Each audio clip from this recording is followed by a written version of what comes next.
Hi எல்லாருக்கும் வணக்கம். Welcome back to my channel life of Shahana Asif. இன்றைக்கி ஒரு ப்ளசண்ட்டான ஒரு க்ளீனிங் vlog தான் நீங்கள் பார்க்க போகிறீங்க. என்ன சடனாக க்ளீனிங் vlogனு பார்க்குறீங்களா? இப்போவே ஆல்மோஸ்ட் ஃபெப்ரவரியில் பாதி ஆயிடுச்சு. நெக்ஸ்ட் மந்த் மார்ச் ரமதான் வருது. ஸோ என்னோடய முஸ்லிம் நண்பர்கள் எல்லாருக்குமே ரமதான் விஷஸை நான் தெரிவிச்சுக்கிறேன். ஸோ ரமதான் அப்படின்னாலே முதல்ல நம்ம ரமதானை வெல்கம் பண்ணுற விதமாக நம்ம வீடு எல்லாத்தையும் ரொம்ப க்ளீனாக சுத்தப்படுத்தி வைக்க வேண்டியது ரொம்பவே அவசியமாக இருக்குது. ஸோ அது மாதிரி ஒரு பேசிஸில் தான் இன்றைக்கி ஒரு க்ளீனிங் vlog நீங்கள் பார்க்க போகிறீங்க. இப்போது ஆல்மோஸ்ட் ஒரு இலையுதிர் காலம் போயிட்டுருக்கிறதுனால மரத்துலேருந்து எல்லா நாளுமே டெய்லி க்ளீன் பண்ணாலுமே இந்த பால்கனியில் ஃபுல்லாகவே இலை உதிர்ந்துகிட்டே தான் இருக்குது. ஸோ இந்த பால்கனிலேருந்து தான் ஃபர்ஸ்ட் நான் க்ளீனிங்கை ஸ்டார்ட் பண்ண போகிறேன். ஸோ வீட்டில் இப்போ தான் பில்டிங் பெயிண்ட் பண்ணாங்க. ஸோ மேலெல்லாம் அவங்களே க்ளீன் பண்ணி பெயிண்ட் பண்ணிட்டு போயிட்டாங்க. நம்ம கீழே பால்கனியில் உதிர்ந்திருக்க இந்த லீவ்ஸ் எல்லாத்தையுமே க்ளீன் பண்ணி எடுத்து வாஷ் பண்ண போகிறோம். நார்மலாகவே உங்கள் வீட்டில் பால்கனி அப்படியெல்லாம் இருக்குன்னா நீங்கள் பழைய ஒரு தொடப்பம் வச்சுக்கோங்க. வீட்டில் யூஸ் பண்ணுற தொடப்பமே பால்கனிக்கு யூஸ் பண்ண வேண்டாம். ஸோ அந்த மாதிரி நான் வெளியில் க்ளீன் பண்ணுறதுக்காக வச்சுருக்க தொடப்பம் இது தான். ஸோ அது நம்ம வீட்டில் யூஸ் பண்ணி ரொம்ப தேஞ்சு போயிருக்கோம்ல, அது நம்ம வெளியில் யூஸ் பண்ணுறதுக்காக கொஞ்ச நாள் எடுத்து வச்சுக்கலாம்.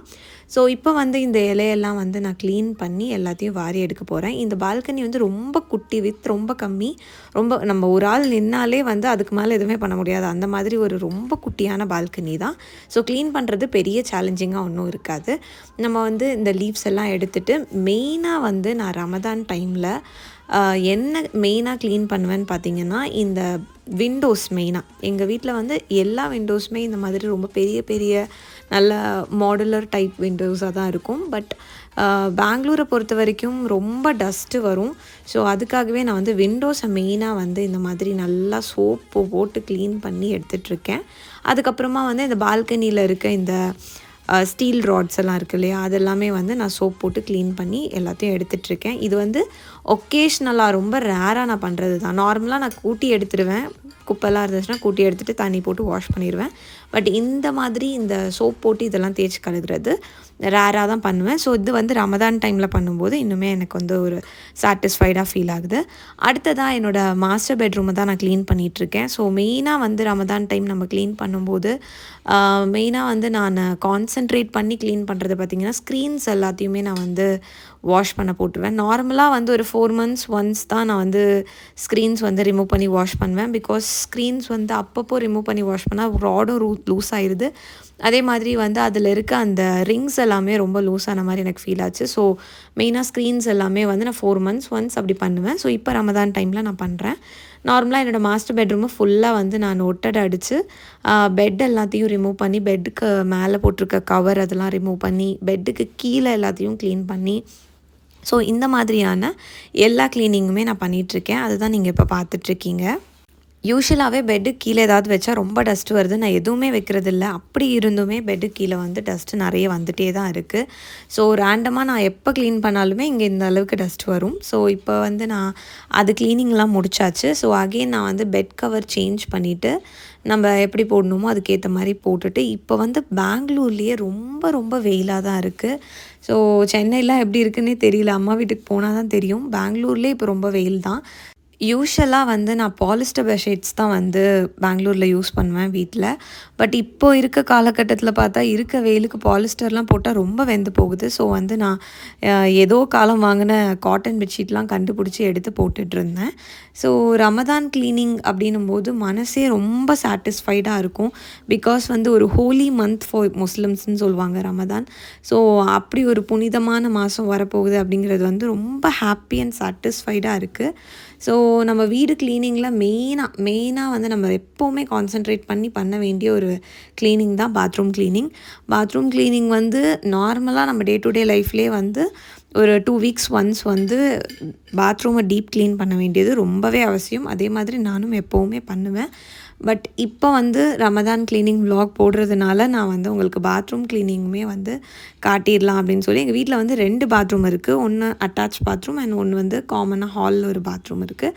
ஸோ நான் 2 பாத்ரூமும் காட்டி வீடியோ ரொம்ப லாங் பண்ணாமல் நான் ஷார்ட்டாக ஃபர்ஸ்ட் பாத்ரூம் க்ளீன் பண்ணுறது மட்டும் உங்களுக்கு நான் சொல்லிடுறேன். பாத்ரூம் க்ளீனிங் ரொம்ப எசென்ஷியல். நம்ம ஹெல்த் அண்ட் ஹைஜீனுக்கு ரொம்பவே முக்கியமான ஒன்று. ஸோ வந்து இதை வந்து ஸ்கிப் பண்ணவே கூடாது.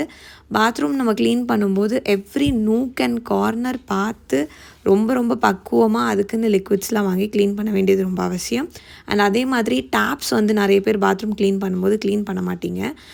நம்ம பாத்ரூம் யூஸ் பண்ணிவிட்டு நம்ம ஓப்பன் பண்ணுறது டேப்பில் தான் கை வச்சு ஓப்பன் பண்ணுவோம். நம்ம சோப் போட்டு வாஷ் பண்ணுறதுக்கு முன்னாடியே நம்ம வந்து டேப்ஸில் கை வைப்போம். ஸோ வந்து டேப்ஸை வந்து எப்போ டீப் க்ளீன் பண்ணாலும் சரி, க்ளீன் பண்ண வேண்டியது ரொம்ப ரொம்ப மேண்டட்ரியான விஷயம். நிறைய பேர் வந்து டேப்ஸ் க்ளீன் பண்ணுறதை மறந்துடுவோம். ஸோ அது வந்து நம்ம கண்டிப்பாக பண்ணியே ஆகணும். அதே மாதிரி நம்ம ரெகுலராக யூஸ் பண்ணுற பக்கெட்ஸ், டப்ஸ் இதெல்லாமே வந்து பாத்ரூம் டீப் க்ளீன் டைமில் க்ளீன் பண்ணியே ஆகணும். பிகாஸ் அதுக்கு கீழே வந்து நமக்கே தெரியாமல் ஒரு லேயர் ஃபார்ம் ஆகிருக்கும். ஸோ அந்த லேயர் வந்து அகெயின் நம்ம தண்ணி அதில் போட போட அந்த லேயர் வந்து திக்கன் ஆகிட்டே போகும். அது வந்து அந்த தண்ணியை எடுத்து நம்ம குளிக்கும்போது நமக்குமே அது நல்லது கிடையாது. ஸோ பாத்ரூம் க்ளீனிங் டைமில் இந்த விஷயங்கள்லாம் வந்து நம்ம கண்டிப்பாக கான்சென்ட்ரேட் பண்ணையே ஆகணும். அடுத்ததாக நம்ம வந்து பாத்ரூம் க்ளீனிங்க்கு அப்புறமா நான் வந்து லிவிங் ரூம் தான் க்ளீன் பண்ண போனேன். ஸோ நான் வந்து ஃபஸ்ட்டு எல்லாமே க்ளீன் பண்ணுறது எல்லாமே உங்களுக்கு காட்டலாம் அப்படின்னு தான் விலாக் ஸ்டார்ட் பண்ணேன். பட் வீடியோ ரொம்ப லென்த்தாக போயிடும் அண்ட் எல்லாருக்குமே வந்து ரொம்ப போர் அடிக்கிற மாதிரி ஆயிடக்கூடாதுன்றதுக்காக நான் ஷார்ட் அண்ட் ஸ்வீட்டாக முடிச்சிடலான் இருக்கேன். ஸோ மெயினாக வந்து நான் சோஃபா கவர்ஸ் வந்து வாஷ் பண்ணுறதுக்காக எடுத்திருக்கேன். எங்கள் வீட்டில் இருக்க சோஃபாவோட பில்லோ கவர்ஸ் மட்டும் நம்ம ரிமூவ் பண்ணி வாஷ் பண்ண முடியும். ஸோ அதுக்குள்ளே இருக்க ஸ்பாஞ்சஸ் எல்லாம் ரிமூவ் பண்ணிவிட்டு நான் மேலே இருக்க கவர்லாம் மட்டும் எடுத்து நல்லா வந்து ஒரு 1 டே வந்து நல்லா சோப்பில் வந்து சோக் பண்ணி வச்சிட்டேன். பிகாஸ் நாங்கள் சோஃபா வாங்கி ஒரு 8 மந்த்ஸ் இருக்கும். 8 மந்த்ஸில் நான் ஒரே ஒரு தடவை மட்டும்தான் வந்து நான் இந்த பில்லோ கவர்ஸ் ரிமூவ் பண்ணி க்ளீன் பண்ணியிருக்கேன். அதுக்கப்புறம் பண்ணணும்னு நினைப்பேன், பண்ணுறதுக்கு டைமே இருக்காது. ஸோ இப்போ வந்து ரமதான் க்ளீனிங் டைமில் இதை பண்ணிடலான்னு சொல்லி நான் வந்து அதை நல்லா சோக் பண்ண வச்சுட்டேன். 1 டே அப்படியே விட்டுற போகிறேன். ஸோ நாளைக்கு தான் வந்து அதை நான் எடுத்து காய வைக்க போகிறேன். அண்ட் இப்போ வந்து நான் வந்து ஃபுல்லாக லிவிங் ரூம் அண்ட் என்னோடய இன்னொரு பெட்ரூம் எல்லாமே நான் வந்து ஃபுல்லாகவே ஒட்டடை அடிச்சிட்டேன். நார்மலாகவே நான் ஃப்ரைடே வந்து ஒட்டடை அடிச்சிட்டே தான் இருப்பேன். ஸோ அவ்வளோ ஒட்டடை ஒன்றும் இருக்காது. இருந்தாலுமே 1-2 நம்ம ஃப்ரைடே அடிக்கும்போது எங்கேயாவது மிஸ் பண்ணியிருப்போம். ஸோ அதெல்லாம் பார்த்து அடித்தாச்சு. அப்புறம் வந்து சோஃபாவோட கவர்ஸ் வந்து நம்மளால் வாஷ் பண்ண முடியாது. ஸோ நான் வந்து ஃபுல்லாக வேக்யூம் போட்டு டஸ்ட்டெல்லாம் மட்டும் ரிமூவ் பண்ணிக்கிட்டேன். இப்போ வந்து நிறைய பெய்ட் சர்வீசஸ்லாம் இருக்குது, சோஃபா க்ளீனிங் கூட பண்ணித்தராங்க. ஸோ அட்லீஸ்ட் இயர்லி ஒன்ஸ் ஆகுது அந்த மாதிரி சர்வீசஸை வந்து நம்ம அணுகிறது நல்லது. நான் இது வரைக்கும் பண்ணதில்லை, பண்ணேன்னா கண்டிப்பாக ரிவ்யூ ஷேர் பண்ணுறேன். அடுத்ததான் நான் வந்து லிவிங் ரூம் அண்ட் என்னோடய இன்னொரு பெட்ரூமில் இருக்க எல்லா ஸ்க்ரீன்ஸையுமே ரிமூவ் பண்ணி வாஷ் பண்ணுறதுக்காக எடுக்க போனேன். அந்த டைமில் வந்து அங்கே ஒரு காலிங் பெல் இருக்கிறதுனால என்னால் ரிமூவ் பண்ண முடியல. ஸோ நான் அதை அப்படியே வச்சுட்டேன், ஹஸ்பண்ட் வந்ததுக்கப்புறம் எடுத்துக்கலான்னு. அதுக்கப்புறமா ரமதான் க்ளீனிங்கில் மெயினாக நம்ம கான்சென்ட்ரேட் பண்ணி க்ளீன் பண்ண வேண்டிய ஏரியா வந்து அதிகமாக நம்ம மூவ் பண்ணாத வைக்கிற ஃபர்னிச்சரோட கீழே இருக்க ஏரியாஸ். சோஃபாவை அப்பப்போ நகர்த்தி நான் க்ளீன் பண்ணிடுவேன். பட் இருந்தாலுமே வந்து வார்ட்ரூப் கடியில் இந்த மாதிரி ஏரியாஸ் எல்லாம் வந்து நம்ம மெயினாக ரமதான் டைமில் க்ளீன் பண்ணிடுறது ரொம்பவே நல்லது. இயர்லி ஒன்ஸ் நீங்களும் பண்ணிக்கோங்க. அதுக்கப்புறமா இப்போ நான் பில்லோ கவர்ஸை வந்து நல்லா ஹாட் சன், இப்போ பெங்களூரில் நல்ல வெயிலுன்னு சொல்லியிருந்தேன் இல்லையா, ஸோ பில்லோ கவர்ஸ் எல்லாம் வந்து நான் இன்னொரு வாட்டர் மாற்றி வாஷ் பண்ணி காய போட்டிருக்கேன். ரீசெண்டாக தான் நான் வந்து டீக்ளட்டரிங் வீடியோ அப்புறம் கிச்சன் டீப் க்ளீனிங் வீடியோஸ்னு நிறைய வீடியோஸ் போஸ்ட் பண்ணியிருந்ததுனால எல்லா க்ளீனிங்குமே மேக்ஸிமம் முடிஞ்சிருச்சு. ஸோ எக்ஸ்ட்ராவாக இருக்கிறது மட்டும்தான் நான் இந்த வீடியோவில் காமிச்சிருக்கேன். ஸோ வீடியோ பார்த்ததுக்கு ரொம்ப நன்றி. இந்த வீடியோ அவ்வளோதான். இன்னும் நிறைய யூஸ்ஃபுல்லான கண்டென்ட்ஸ்லாம் நான் பிளான் பண்ணிட்டுருக்கேன். பிகாஸ் நல்ல குவாலிட்டியான கண்டென்ட்ஸ் வந்து நம்மளோட சப்ஸ்கிரைபர்ஸ்க்கு கொடுக்கணும் அப்படின்றதுக்காக பொறுமையாக நான் ப்ரிப்பேர் பண்ணி கண்டென்ட்ஸ் போஸ்ட் பண்ணிகிட்ருக்கேன். ஸோ மறக்காமல் நம்ம சேனலை சப்ஸ்கிரைப் பண்ணி வச்சுக்கோங்க. கண்டிப்பாக நிறைய யூஸ்ஃபுல்லான வீடியோஸ் எல்லாம் வரப்போகுது. ஸோ உங்கள் ஃப்ரெண்ட்ஸ் அண்ட் ஃபேமிலிக்கு மறக்காமல் நம்ம சேனலை சஜஸ்ட் பண்ணுங்கள். தேங்க்ஸ் ஃபார் வாட்சிங் அண்ட் பை.